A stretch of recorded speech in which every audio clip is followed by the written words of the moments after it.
Обемен дневен ред од вкупно 35 точки се поместени за утрешната 9-та седница на Советот на општина Кочани,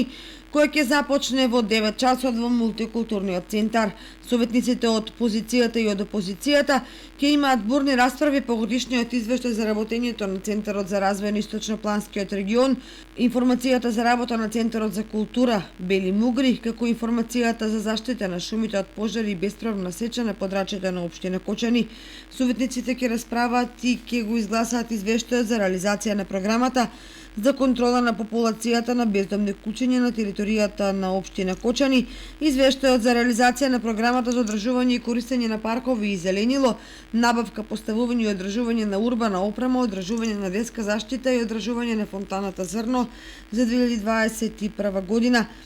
Извештајот за работењето на комуналните редари во општинската администрација на општина Кочани, извештајот за реализација на програмата за активности на општина Кочани во областа на заштита на животната средина, како извештајот за реализација на програмата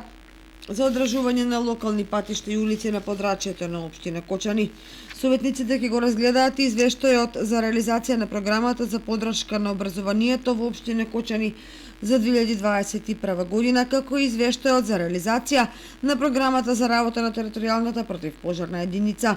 На утрешната седница ќе биде разгледан и предлог одлуката за основање на јавно предпријатие за стопанисување, поставување и одржување на јавно осветлување, како и предлог одлука за воспоставување меѓуопштинска соработка помеѓу општина Кочани и општина Газибаба. Ќе биде разгледано и предлог решението за именување членови на управниот одбор во детската градинка Павлина Вилјанова.